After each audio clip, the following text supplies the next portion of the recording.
Good morning, everyone. Today we are going to do a new chapter from your book Honeycomb. Okay, we are going to do a lesson from your book Honeycomb. Okay, the chapter name is Fire, Friend, and Foe. So, fire, everybody knows what is fire. Friend means fire can be friend also, and fire can be your biggest enemy also. Foe means enemy. Okay, so it can be both. It depends on how you use fire. Okay, so we will learn in the chapter how a fire can be both friend and foe. Here see it's written fire is both useful and dangerous. It is very useful, also useful in the way of cooking. We need fire to cook and to keep ourselves warm. We use fire, but it is dangerous if the fire gets out of hand. Okay, it can burn the entire building, it can burn everything into ashes. Okay, it can kill people also. What is fire? How did we discover it? How do we control it? See, in this chapter you're going to learn what is fire, how it was discovered, and how we can control it. Okay, so let's begin with the chapter. Early man didn't know what fire was, but he must have seen the damage it could cause. See, early man didn't know what fire was actually, but they knew what damage fire could do. Okay, fire can destroy the entire forest. Animals, their home can be destroyed forever. So they knew what damage fire could do.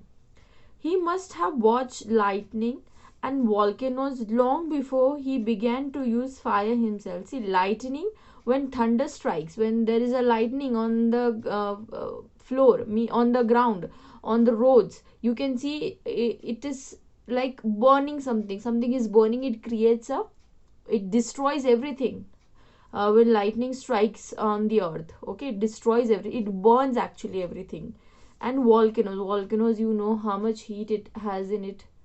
It is a volcano, when it erupts, it is capable of destroying the entire country. When it is flowing, wherever it is flowing, it can destroy everything, and it is almost impossible to stop a volcano from flowing. When it is erupted, the volcano, the lava that comes out of the volcano, it is impossible, it is next to impossible to stop it. Okay, so these things are from the early age. So the early man might have seen what destructions these things do. Okay, fire was powerful and dangerous, and he was frightened. See, fire was very powerful and very dangerous. Yes, it is still very powerful and very dangerous. Okay, that's why everybody says that don't play with fire. It can destroy. Even a small sparkle can destroy everything. So it is very dangerous. You should handle fire very carefully. Okay, fire may have puzzled early man, but we now know that fire is the result of chemical reactions. See, early man didn't know what actually fire was made of, but now we know that fire is actually a chemical reactions. Okay, when the oxygen in the air combines with carbon and hydrogen in a fuel, a chemical reaction takes place. See, when oxygen in the air, it combines with carbon and hydrogen present in the air in a fuel, any kind of fuel, so it causes chemical reaction that takes place. So that chemical reaction is actually fire. Energy in the form of heat and light is released in this process. This is what we call fire. See, combustion of combining of oxygen with carbon and hydrogen in a fuel. Okay, so it causes heat. So there where the fire is produced. Okay, it is a chemical reaction that causes fire. Three things we needed to make fire: fuel, oxygen, and heat. These three things are needed to make fire.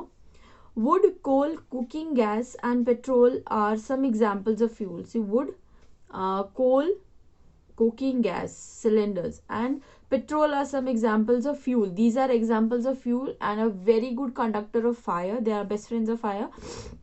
Oxygen comes from the air. The oxygen that you can get from the air, obviously it is present in the air.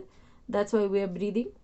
That is why when you blow on Smoldering papers is actually papers that without flame burn slowly without flames. Okay, it often bursts into flames. It starts bursting into flames. The third thing needed to make fire is heat. The third thing that we need to make fire is heat. Okay, without heat there is no fire. Fuel and oxygen do not make fire by themselves. Fuel and oxygen will not create fire by themselves. It needs heat. Or else a newspaper or a thick layer in the open would catch fire on its own. Okay, nothing can catch fire on there unless it is being produced.